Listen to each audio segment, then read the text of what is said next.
Hi everyone, welcome back to the channel. The Hobonichi Preview Festival has now ended, and so I thought I'd do the same as what I did last year and just do a little update video based on everything I saw during the festival, initial thoughts on what, if anything, I'm going to buy for 2026, and just a general chat about everything we saw over the past month.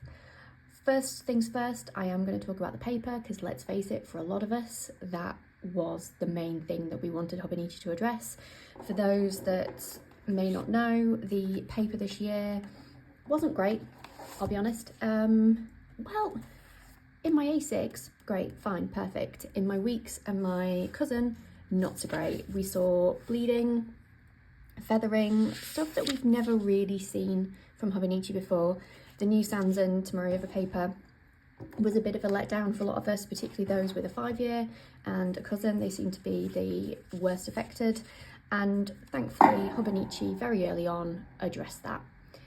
Annoyingly, they did reference what they'd said earlier in the year when the complaints first started coming up, which is that this year's paper was manufactured within tolerances pre-established from a quality control perspective, which, yes, that kind of thing is a thing, but a lot of people still really struggled with their paper and couldn't use it as they had done previously. And considering this has been a very recent change in terms of paper, so the Sans and Tomoe River paper isn't the paper that they've always used from Hobonichi, or that Hobonichi have always used, they really needed to come to the party for 2026 and not just say that and actually address, okay, we're gonna fix the paper. Yes, it may have been within old tolerances, however, there's a certain expectation that people have from Tomoe River paper, and if it doesn't fit that bill, then what's the point? Thankfully, this year they have. So they did reference it very early on in the preview festival and said they took on board people's complaints about the paper. They have said that they have worked with the company that manufactures the paper to make some adjustments to the actual paper itself to minimise the bleed through, but also still keeping it, you know, how we know and love Tomoe River paper. So I assume by that, nice and thin, and, you know, works well with ink and doesn't, you know, still allows it to seep into the paper but not bleed through or feather and things like that. And so they have said, you know, we have gone and made changes to the paper.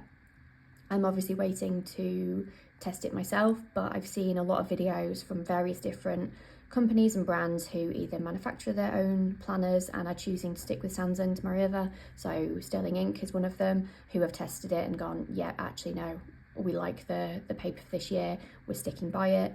Then there's brands who have got their Hobonichi stock already or have had like sample pages and they've done tests and they've confirmed, yes, we're happy with the 2026 paper. So based on that, I'm pretty optimistic that the paper will play ball this year and people will be happier.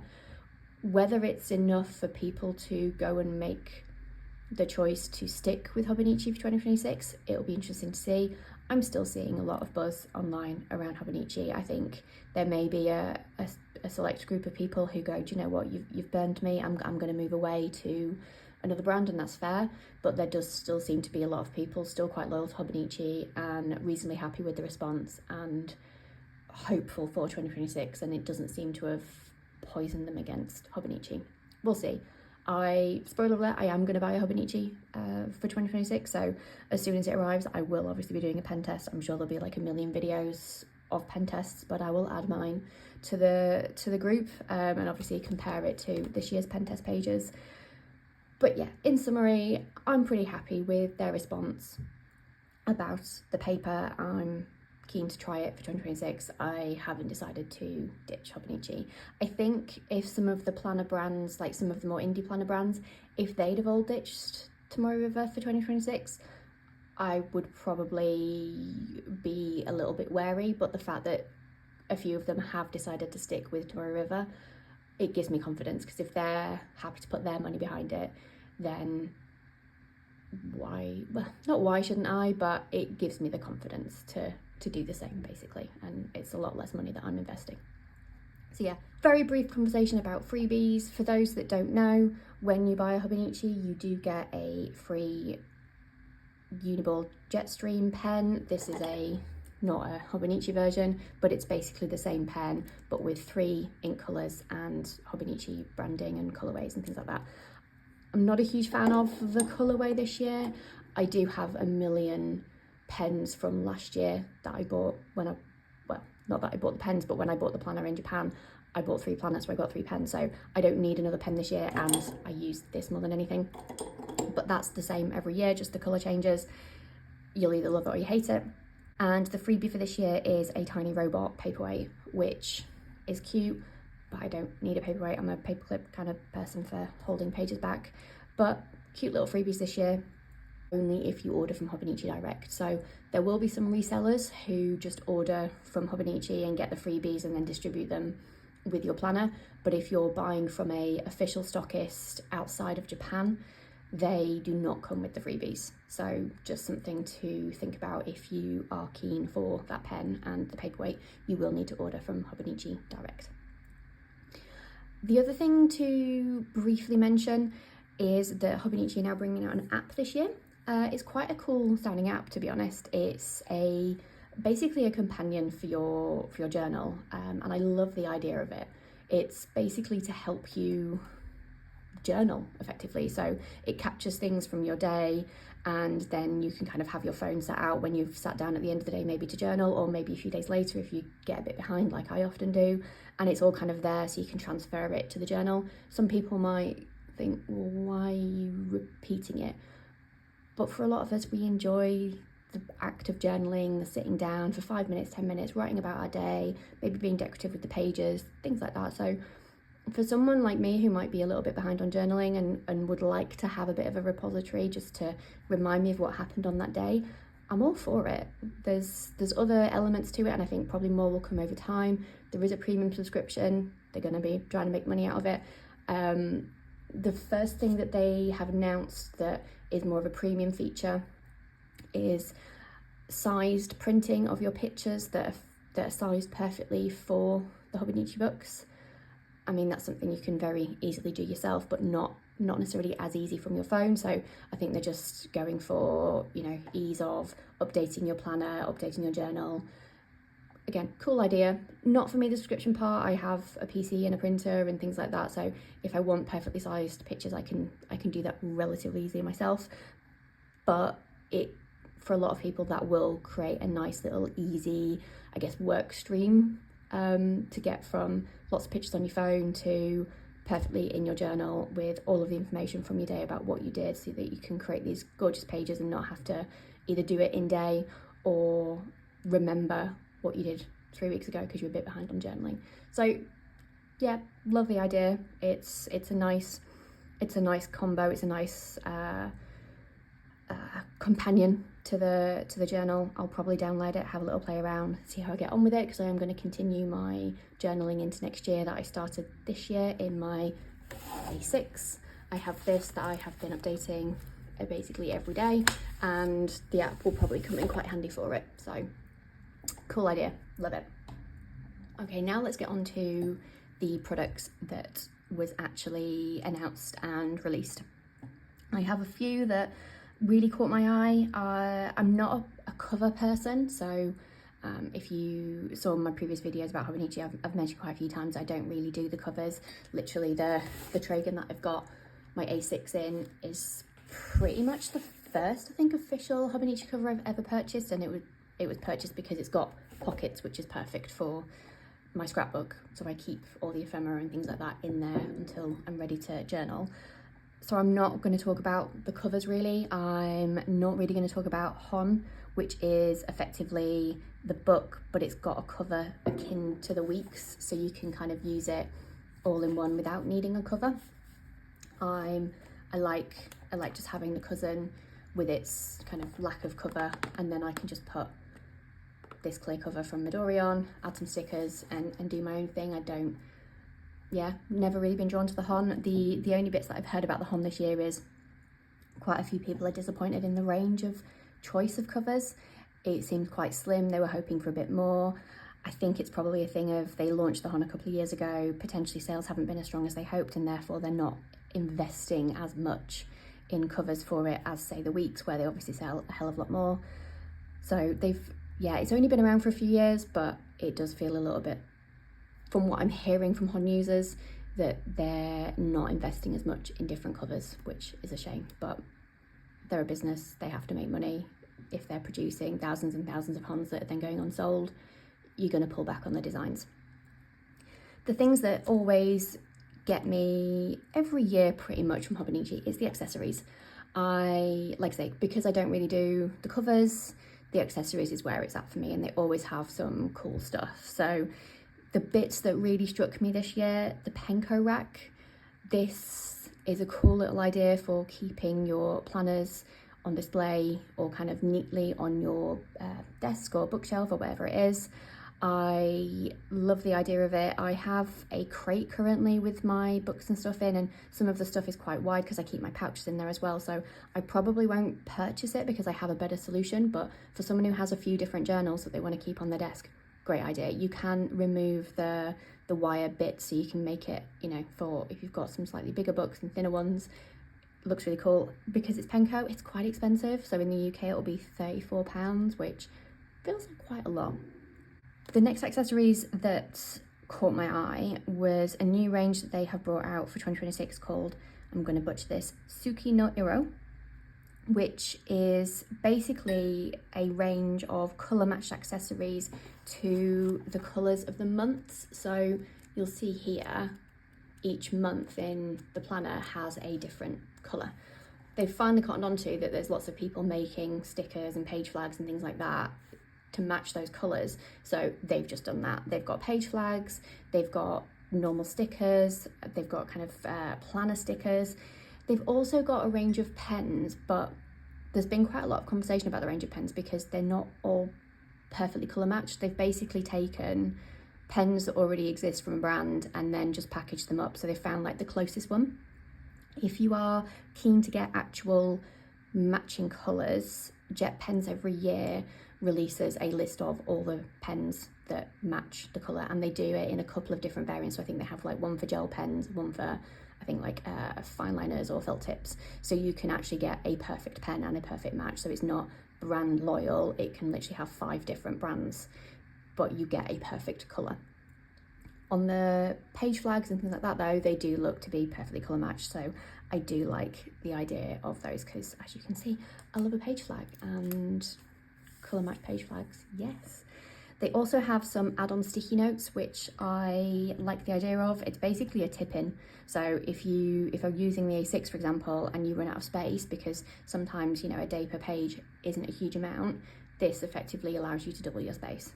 Very nice idea. And the accessories are reasonably cheap. In the UK, it's £6 for the sticky notes, £6 for the page flags. So if I was ordering from Hobonichi Direct, I'd be picking those up for sure. Pencil boards. Always love a pencil board. This year, one of the collaborations is Moomin. So previously, there was always a Moomin weeks that existed that you couldn't order from Hobonichi Direct. It was only available, I think, through like the Moomin online shop in Japan only. This is the one from 2023. Had to order it from a reseller, and it's a beautiful planner. It comes with its own pencil board, and so you don't need to buy a separate one. Lovely product, but difficult to get hold of. This year they've done a full Moomin collaboration, so there's a whole suite of covers and there's a weeks, and I'm like, oh, that's quite exciting. However, it's only available, I think, from Hobonichi Direct and potentially from Loft. There's a couple this year that you can only buy from Loft. So I could order it from Hobonichi Direct if I was placing a Hobonichi order. However, I'm probably not going to order direct this year, partly because, speaking of weeks, there's another yellow weeks. So I do like yellow, as you've probably noticed, and this has been, I think, every yellow week since I've been purchasing Hobonichi, so that's since 2018. And so while there's a yellow weeks, I don't need 2 weeks, and I'll always go for the yellow, because the yellow, I don't know whether I might end up using it again for work next year or something like that, so I'd rather have the yellow that will work in any environment, and you can order that from anywhere. You don't need to order from Hobonichi Direct. So yeah, as much as I love the Moomin weeks this year, I'm probably just going to stick with a yellow weeks. A couple of other things to kind of call out is ink absorbing paper. If you're a fountain pen user, it's always good to have some blotting paper. if you're anything like me and you like to flip between the pages when you're writing and then you come back to your original page and found that you've smeared it, the ink absorbing paper just helps really well. It helps really well. The ink absorbing paper is perfect for that. Will just capture anything so you're not sparing your page, because I do that a lot.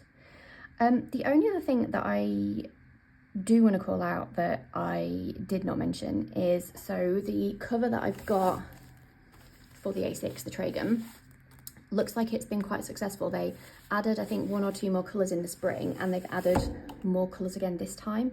They have now added a mustard colour for this year. It's quite a dark mustard, so it's not quite for me, but did just want to call out, I do like this cover. It's very functional, and you know, with the card slots and then the slot at the back and then this pocket and that pocket, it's great for a cover for a scrapbook, or they do it in a week size. So if you're someone who likes to kind of have everything on you in a cover and not have to have like separate pouches and things like that, it's perfect for that, because you can keep your pens in it and just, you've got everything in one place on the go. So just wanted to call out additional colours on there, although they call it mustard. Not sure, it's even darker than this, which is probably as dark as I would go for mustard. Maybe it looked different in person, but let's get on to 2026. So this is something that I started pulling together last week with just kind of some initial planner thoughts, and I will probably do a more in detail follow-up video. But I've got quite a lot of options this year. There's kind of there's no one planner that's kind of sticking out for each section. So I have 5 different planners effectively.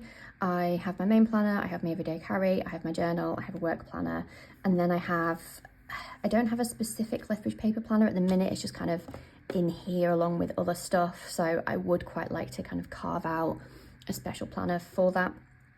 But for every area, I've got several different options.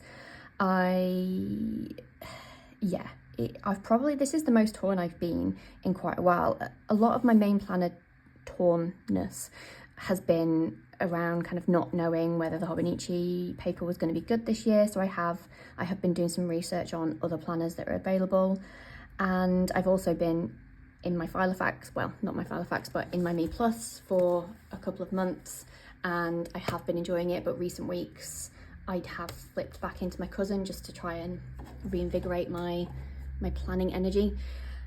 And so I'm a bit stuck at the moment. I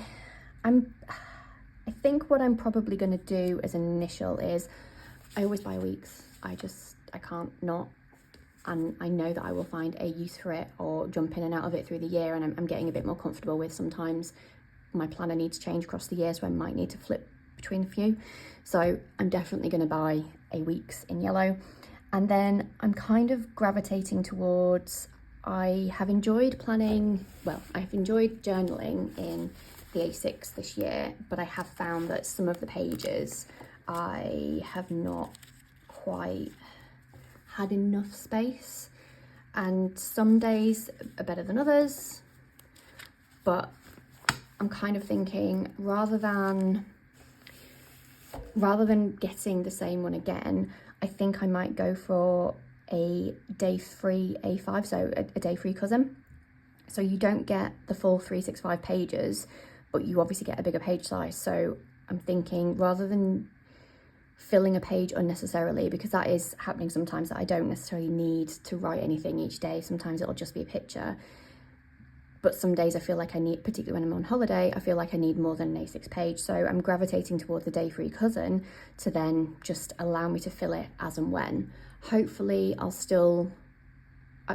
won't then go the other way and not use it enough. I'll hopefully try and still, journal every couple of days or get something on paper, but then I get the bigger page size. But then I'm also thinking about actually getting an A6 day free. So unlike with my journal, where I feel like A6 is sometimes too small, I'm thinking for my commonplace book that A6 might actually be the right size, but a day free, so I don't need 365 pages, because I don't. My cousin this year has been used as a bit of a commonplace, but I haven't necessarily needed the full A5 size. So I'm thinking try a day free again as a bit of a Lethbridge paper planner, so I can use the monthlies to plan out social media and things like that. But then I have the blank pages for any Lethbridge paper planning, such as video ideas, sticker ideas, and then I've got other pages as well, just to use as a bit of a commonplace book. So it doesn't take up a huge amount of room, but I've got a notebook that I can just pick up and use, but it's got those monthly pages, so I can use it for social media and YouTube planning.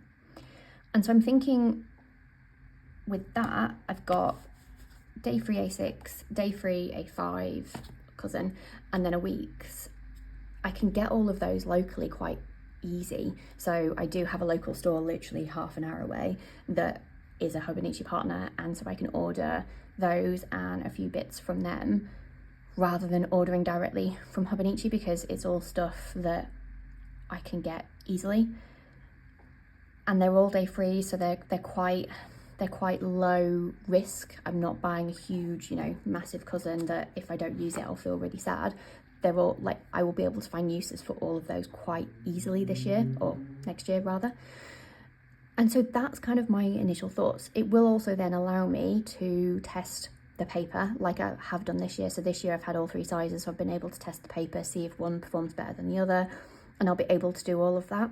So yeah, that's my initial thoughts on the Hobonichi reveal for this year, and some ramblings about my planner decisions for 2026. I'm probably just going to order those planners on the 1st, although I will have done because this video is going up after that. And then I'll be able to follow up with proper pen tests and all the pages, and I will be probably sharing another video in the coming weeks around some firmed up thoughts for 2026.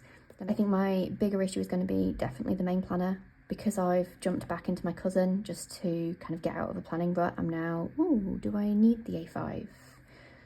Is that actually the right setup for me? Is my Falifax/Me Plus a bit too small? Or is a B6 the way to go? So that one's probably going to have a bit more back and forth, but I will share as soon as I know definitely what I'm going to do for 2026. But I hopefully enjoyed this video. Hopefully it wasn't too much of a ramble. If you did, please like and subscribe, and hopefully I'll see you in the next one. Bye.